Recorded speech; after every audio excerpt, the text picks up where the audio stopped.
तेजस्वी यादव जी को, राजद को, हम 2020 में भी हमने कहा था कि आप महागठबंधन में आप एमआईएम को शामिल कीजिए, आप बीजेपी को अकेले नहीं हरा सकते। क्या संजय झा जी, मनोज झा जी आपको जिताएंगे? संजय यादव आपको जिताएंगे चुनाव? जिनको बिहार का ज्योग्राफी और हिस्ट्री नहीं पता है, आप उसके भरोसे चुनाव लड़ना चाहते हैं? सामाजिक न्याय का झंडा सबसे ज्यादा मुसलमान, दलित, वंचित उठाता है, और आप हेलीकॉप्टर और चार्टर्ड प्लेन पे आप संजय झा जी और मनोज झा को गुमा रहे हैं। नीतीश जी का सपना है कि वो चीफ मिनिस्टर बने या वो प्रधानमंत्री बने, वो सत्ता में रहे। लालू जी का सपना है कि उनका बेटा किसी तरह कुछ बन जाए। इनको आम गरीब यादव हो, कुर्मी हो, कोरी हो, पिछड़ा से मोहब्बत नहीं, इनको सत्ता से मोहब्बत। मेरे नेता कैसे हो सकते हैं? रोजा हम रखते हैं, अफ्तार वो खोलते हैं, वजू हम करते हैं, टोपी वो पहन लेते हैं, ना मंत्रालय देते हैं, ना बजट देते हैं, तो आखिर मुसलमान जाए तो जाए कहाँ? आपको तो चपरासी क्वार्टर से शीश महल पहुंचा देते हैं। तेजस्वी यादव तो बड़ा हाथ फैला फैला के बोलते थे मैं सबको परमानेंट करूंगा, तो कलम की स्याही सूख गई है क्या? संजय विपक्षी एकता की बैठक के बाद अगर सबसे ज्यादा राजनीतिक हलचल हुई है तो वो है एएमआईएम की पार्टी। हमारे साथ बात करने के लिए एएमआईएम की पार्टी के प्रदेश प्रवक्ता आदिल हसन हैं, हम उनसे बात करेंगे। सबसे पहले विपक्षी जो एकता की बैठक हुई थी उसमें आप लोग को नहीं बुलाया गया? ये तो जो मेजबान है वो बताएंगे ना कि क्यों नहीं बुलाया गया।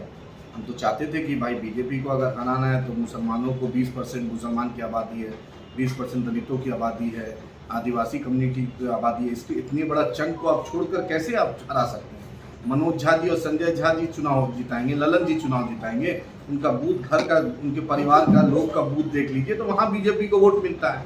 नीतीश जी को ये बात समझ ही नहीं आती है। बैरिस्टर असदुद्दीन ओवैसी साहब ने 2019 में रुईधासा मैदान में 29 दिसंबर को कहा था कि नीतीश जी आप बीजेपी को छोड़िए, आइए हम मिलकर हम लोग बिहार में विकास की बात करेंगे और बीजेपी को हराएंगे। लेकिन नीतीश जी पता नहीं किसके, क्योंकि समझ में नहीं आता है।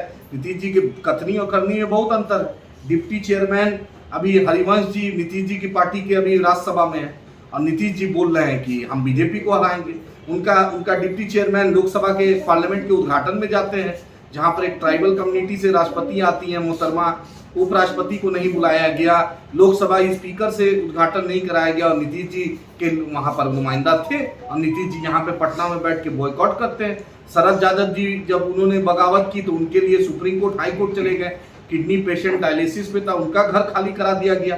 लेकिन हरिवंश जी तो अभी मलाई खा रहे हैं और नीतीश जी कुछ नहीं बोला उनके बारे में। विधानसभा में नीतीश जी ने कहा था आरसीपी सिंह, हरिवंश जी और संजय झा और किसी एक आदमी का नाम, 4 लोग के चलते मैं बीजेपी में गया था। तो नीतीश जी के कथनी और करनी पे विश्वास नहीं। तो विपक्षी एकता की बैठक में आपको क्या लगता है? क्योंकि लगता है कि अच्छा एक प्रयास तो अच्छा है लेकिन ईमानदाराना प्रयास नहीं है। जिस प्रयास में ईमानदारी नहीं है, नियत में कहीं ना कहीं खोट दिखता है। जो शिवसेना ने बाबरी मस्जिद को शहीद किया आप उसको रखे हैं, जो एमआईएम सबसे ज्यादा मुकर होकर मुसलमानों के, दलितों के, वंचितों की आवाज करती है उसके साथ आप नहीं होना चाहते। तो बोलते हैं कि हम मुसलमानों के सबसे बड़ा नेता, फिर आप भी बोलते हैं। अब आप बतलाइए तेजस्वी यादव मेरे नेता कैसे हो सकते हैं? रोजा हम रखते हैं, अफ्तार वो खोलते हैं, वजू हम करते हैं, टोपी वो पहन लेते हैं। माइनॉरिटी बजट बिहार में देखिए 600 करोड़ से ज़्यादा नहीं बढ़ पाता है।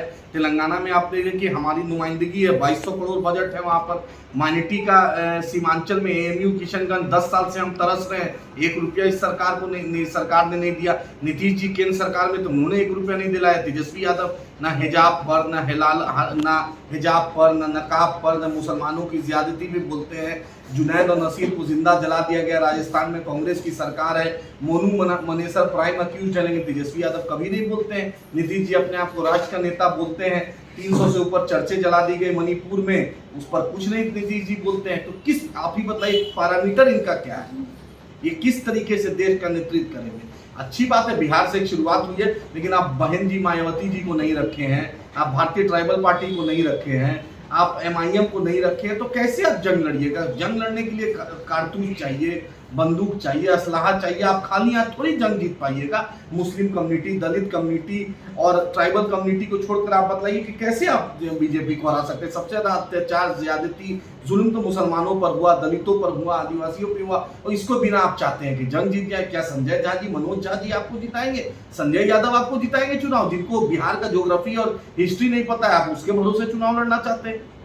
आप एमआईएम का एमएलए तोड़ते हैं, आपका एमएलए टूटता है तो बहुत बेचैन हो जाते हैं, और एमआईएम का एमएलए तोड़ते हैं। जो एमआईएम आपको लालू जी को अनकंडीशनल सपोर्ट दी थी, हमारा कोई लालच नहीं, हमारा एक ही लालच था कि सीमांचल स्पेशल स्टेटस, सीमांचल को बिहार के अन्य राज्यों अन्य जिलों के बराबरी किया जाए, सीमांचल का पिछड़ापन दूर किया जाए। आप ही बताइए, इसमें तो नीतीश जी या तेजस्वी यादव दिखते। उर्दू टीईटी का मामला हो, उर्दू अनुवादक का मामला हो, मदरसा शमशुल हुदा की बहाली हो, रोजगार की हमेशा बात करते हैं। आप ही बताइए, इस पे शमशुल हुदा मदरसा में चेयरमैन नहीं है। उर्दू फारसी अरबी टीचर 70,000 से ज्यादा खाली पद है। आप बताइए कि बीएसएससी वाला वो है, किसान सलाहकार जो है, उन लोग अपना मांग करने, कल ही 20,000 लगभग लोग आके कृषि भवन घेराव किए थे। 7,000 किसान सलाहकार बेचारा कॉन्ट्रैक्ट पे रखे हुए। तेजस्वी यादव तो बड़ा हाथ फैला फैला के बोलते थे मैं सबको परमानेंट करूंगा, तो कलम की स्याही सूख गई है क्या कि संजय यादव हरियाणा उस कलम को भेज दिए हैं कि जिस माइक पर आपने बोला था तो माइक की बैटरी डाउन हो गई है क्या कि आपको किसी ने मना किया? आप ही बताइए, नीतीश जी ने 15 अगस्त को कहा था मैं 20 लाख रोजगार दूंगा। निर्मला सीतारमण तो फेंक के चली गई कि 19 लाख रोजगार देंगे। बीजेपी 2020 का चुनाव में कुछ नहीं दिया। नरेंद्र मोदी जी उससे बड़ा आपने देखा कि 2 करोड़ रोजगार की बात की, 1 रुपया ने 1 रोजगार का स्टैटिस्टिक्स आप देख लीजिए। आज नौजवान बेरोजगार हैं, आज चपरासी की नौकरी के लिए बीटेक और एमटेक और एमबीए के लोग अपनी दरखास्त दे रहे हैं। तो इससे पता चलता है कि देश की स्थिति क्या है। दोनों जुमलेबाज सरकार है और मुसलमानों, दलितों और आदिवासियों, वंचितों से रिश्ता नहीं है। नीतीश जी का सपना है कि वो चीफ मिनिस्टर बने या वो प्रधानमंत्री बने, वो सत्ता में रहे। लालू जी का सपना है कि उनका बेटा किसी तरह कुछ बन जाए। इनको आम गरीब यादव हो, कुर्मी हो, कोरी हो, पिछड़ा से मोहब्बत नहीं, इनको सत्ता से मोहब्बत है। और एमआईएम और बीएसपी और दलित आदिवासी कम्युनिटी से दूरी, ये बात का प्रमुख संकेत है कि इनको ये इंसाफ नहीं करना चाहते। आपकी पार्टी क्या कर रही है? हम मैडम जद्दोजहद कर रहे हैं। 5 एमएलए हम जीत कर आए थे, सीमांचल की एक आवाज बने थे। इन लोग रातों रात पीठ में खंजर घोपा। जब हम जीत के आए थे तो अच्छा, एक बात बताइए, आप मुसलमान की ही पार्टी जो है अपनी आपको वोट नहीं देती है, आप वो पीछे हो जाती है, ऐसा क्यों होता है? जनता क्यों? देखिए, बड़ी मैं उस सीमांचल की मुकद्दस सरजमी का एहसानमंद हूँ। मैं कोचा दामन के लोगों का शुक्रगुजार हूँ, बहादुरगंज के लोगों का शुक्रगुजार हूँ, बायसी के लोगों का शुक्रगुजार हूँ, किशनगंज के लोगों का शुक्रगुजार हूँ, जोकी के लोगों का शुक्रगुजार हूँ, अमोर के लोगों का शुक्रगुजार हूँ, बायसा के लोगों का शुक्रगुजार हूँ, कटिहार, पूर्णिया, अररिया, किशनगंज के लोगों का शुक्रगुजार हूँ। और बिहार में जहाँ 18 एमआईएम सीट लड़ी, उन हर एक जर्रा का एहसानमंद और शुक्रगुजार हूँ कि बड़ी मजबूती से उन्होंने बैरिस्टर असदुद्दीन ओवैसी साहब को अपना समझा और वोट दिया। जद्दोजहद हम तो अभी आए हैं मैडम, इनसे पूछिए जो तथाकथित सेकुलर पार्टी है, ये बिहार शरीफ जल गया, रोहतास जल गया, लेकिन लालू जी, तेजस्वी यादव, नीतीश जी को फुर्सत नहीं हो जाने की। मदरसा अजीजिया जल गया, आज तक 1 रुपया इन लोगों ने नहीं दिया। आप ही बताइए कि ये इंसाफ है? आप ही बताइए कि मुसलमानों के मसाइल पे क्या बोलना गुनाह है? अगर बैरिस्टर असदुद्दीन ओवैसी साहब नहीं बोले, अख्तरुल साहब नहीं बोले, इम्तियाज जलील साहब नहीं बोले, अकबर साहब नहीं बोले, तो कौन बोलेगा? बतलाइए। जितनी Sachar commission, Ranganath Mishra commission, Kundu commission, Mahmoodur Rahman report आपके सामने है, पढ़ लीजिए कि मुसलमानों की स्थिति दलितों से बदतर है। हर दिन हम घटते जा रहे हैं, हम मेन स्ट्रीम से दूर होते जा रहे हैं। तो हम चाहते हैं कि इस कम्युनिटी को भी, देश की आज़ादी में इतनी बढ़ चढ़ के हिस्से लिए, इस कम्युनिटी को भी मेन स्ट्रीम में लाने का सरकार प्रयास करे। आपकी पार्टी को कॉल आएगा तो क्या आप इस ओर जाएंगे? देखिए मैडम, इसका तो फैसला बैरिस्टर असदुद्दीन ओवैसी साहब करेंगे, लेकिन उम्मीद है हम बीजेपी के खिलाफ अगर कोई भी महाज बनता है तो इंशाल्लाह उस महाज में हम सबसे आगे रहेंगे। हमने तेजस्वी यादव जी को, राजद को, हम 2020 में भी हमने कहा था कि आप महागठबंधन में आप एमआईएम को शामिल कीजिए, आप बीजेपी को अकेले नहीं हरा सकते। 2019 में भी हमने कहा था। नहीं मैडम, एंटी बीजेपी फ्रंट कोई भी बनता है उसमें एमआईएम बढ़ चढ़ कर हिस्सा लेगी। हमारा मकसद है ये नफरत की राजनीति, या आरएसएस जो सुबह शाम कहने के बाद ये कॉल नहीं आया आपको विपक्ष बैठक में? ये अफसोस होता है मैडम। आप ही इंसाफ कीजिए कि मुसलमानों की अगर एक आवाज़ आज सन ऑफ मल्ला की जगह है, सन ऑफ मांझी की जगह है, सन ऑफ कुशवाहा की जगह है, सन ऑफ यादव की जगह है, सन ऑफ कुर्मी की जगह है, लेकिन सन ऑफ मुसलमान की जगह नहीं है, सन ऑफ सीमांचल की जगह नहीं, सन ऑफ दलित की जगह नहीं। इतनी बड़ी कम्युनिटी को कौन इंसाफ देगा? आखिर भारत के लोग फजले हक खैरे बादी की कुर्बानी, टीपू सुल्तान की कुर्बानी, वीर अब्दुल हमीद की कुर्बानी, हमारे बाप दादा की कुर्बानी, ऐसा लाहौर से लेकर कलकत्ता तक कोई दरख्त ना था जो हमारे उलेमा ने देश की आज़ादी के लिए फांसी का पन्ना नहीं चूमा। बहादुर शाह जफर के दोनों औलाद को गर्दन काट कर अंग्रेज ने सब सामने रख दिया। आप इतनी हमारे बाप दादा की कुर्बानी है और तब भी हम पर शक किया जाता है। पाकिस्तान जाते हैं मोदी जी, और उसके बाद बिरयानी खाते नवाज शरीफ, क्या मुसलमानों को बोला जाता है? गिरिराज सिंह बोलते हैं पाकिस्तान चले जाओ। आप कन्हैया कुमार को जब मुसलमान पूरे बेगूसराय में जब जाता है, जब चुनाव लड़ता है, पूरे हिंदुस्तान से मुसलमान कम्युनिटी और एक्टिविस्ट जाते हैं उसके कैंपेन में, लेकिन आप बतलाइए मुसलमान मुद्दे पर कन्हैया कभी नहीं कुछ बोलता है। बिहार शरीफ उसके बेगूसराय उसके घर से 100 किलोमीटर की दूरी है।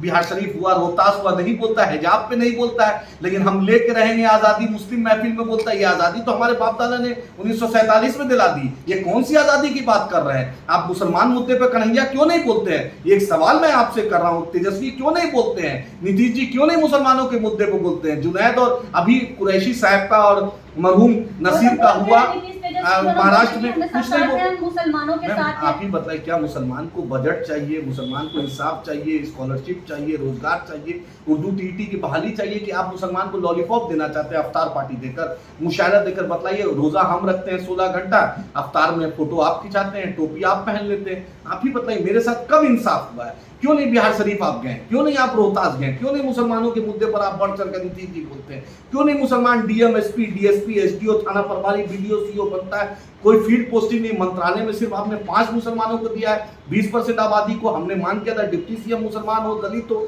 आपने नहीं दिया। हमने मांग किया था कि विधानसभा का स्पीकर मुसलमान हो या दलित हो, विधान परिषद का स्पीकर हो मुसलमान, चेयरमैन या डिप्टी चेयरमैन मुसलमान या दलित हो, आपने नहीं दिया। ना मंत्रालय देते हैं, ना आप बजट देते हैं, तो आखिर मुसलमान जाए तो जाए कहाँ? आपको तो चपरासी क्वार्टर से शीश महल पहुंचा दिया। आपके बेटे को, तो लालू जी के बेटे को, तेजस्वी को डिप्टी सीएम बना दिया, तेज प्रताप को मंत्री बना दिया, मीसा जी को राज्यसभा दे दिया, साधु जी सुभाष जी को लोकसभा राज्यसभा दे दिया, राबड़ी जी को चीफ मिनिस्टर बना दिया, लालू जी को चीफ मिनिस्टर बना दिया, रेल मंत्री बना दिया। लेकिन बतलाइए आम मुसलमान जो है उसको आपने क्या दिया? मुसलमान का सिर्फ आप वोट चाहते हैं। मुसलमानों के लिए लिप सर्विस कब तक करते रहिएगा? मुसलमान को कब इंसाफ मिलेगा? मुसलमान को कब हिस्सेदारी दीजिएगा? आप ना गरीब जादव को देते हैं, ना गरीब कुर्मी नंग को देते हैं, ना गरीब कुशवाहा को देते हैं, ना गरीब किसी को देते हैं। आप सिर्फ अपने बेटे की उन्नति चाहते हैं। और ये बात मैं फिर से बोला, संजय झा, मनोज झा, इससे इनसे वोट नहीं। सामाजिक न्याय का झंडा सबसे ज्यादा मुसलमान, दलित, वंचित उठाता है, और आप हेलीकॉप्टर और चार्टर्ड प्लेन पे आप संजय झा जी और मनोज झा को घुमा रहे हैं। उनसे वोट मिलेगा क्या? वो गमछा लगाने से वोट नहीं मिलता है। वोट पोलिंग बूथ पे टीपने से, सामाजिक न्याय के मुद्दे को उठाने से वोट मिलता है। लेकिन समझ में नहीं आता है इन लोग क्यों नहीं मुसलमान के मुद्दे पे बोलने से डरते हैं।